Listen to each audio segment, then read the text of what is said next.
एक शोर जो हमेशा अंदर रहता है, एक बेचैनी जो कभी नहीं रुकती।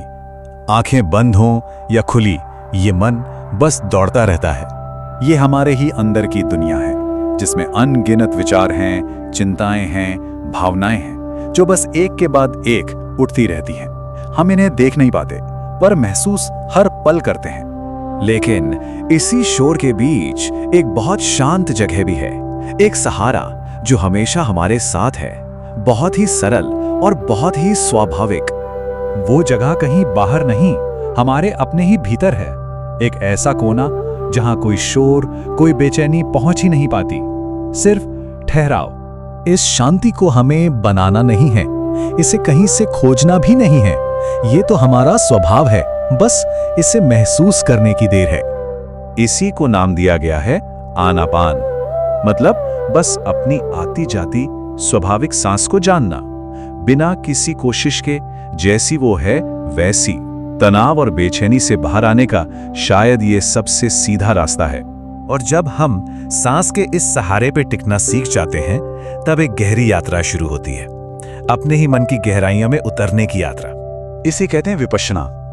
अपने अंदर की हर सच्चाई को बिना कोई नाम दिए, बिना कोई फैसला किए, बस देखना, जैसी वो है ठीक वैसी। होता क्या है कि हमारा मन हर अनुभव पर एक मोहर लगा देता है कि ये अच्छा है या ये बुरा है। यही प्रतिक्रियाएं अंदर दुख की गांठें बन जाती हैं।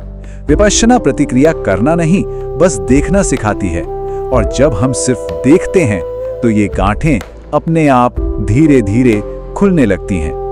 जैसा कि सयाजी ओबाखिन की परंपरा में एस.एन. गोयनका जी सिखाते हैं, ये सिर्फ कोई ध्यान की विधि नहीं, ये जीवन जीने की एक कला है, अपने मन का मालिक बनने की कला।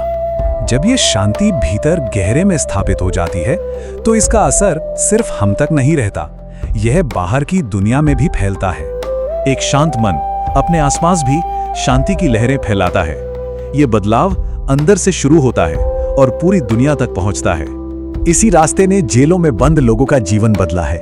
इसी ने स्कूलों में बच्चों को अपने मन को समझने की शक्ति दी है। और तो और इसी को संयुक्त राष्ट्र जैसे मंच पर विश्व शांति का एक प्रैक्टिकल मार्ग माना गया है। जब अंदर का सागर शांत हो जाता है ना, तो उसकी लहरें करुणा बनकर बाहर बहने लगती हैं। दूसरों की मदद करने की इच्छा अपने आप स्वाभाविक रूप से जागती है। यही है धम्म सेवा। जब हम बिना किसी अपेक्षा के दूसरों के लिए कुछ करते हैं, तो जो शांति मिलती है वो सच में अनमोल है। अपनी खुशी से कहीं ज्यादा दूसरों की खुशी में आनंद आने लगता है।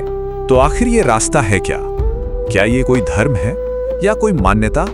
नहीं, ये किसी धर्म, किसी पंथ या किसी भी मान्यता से बंधा नहीं है। ये तो प्रकृति का नियम है, यूनिवर्सल, सबके लिए एक समान। इसमें कुछ भी मानने को नहीं कहा जाता। ये रास्ता खुद चलकर खुद अनुभव करने का है, अपनी सच्चाई को सीधे सीधे जानने का है। जब एक एक व्यक्ति अपने भीतर शांति को अनुभव करेगा, तो दुनिया में शांति अपने आप स्थापित होने लगेगी। सबका मंगल हो।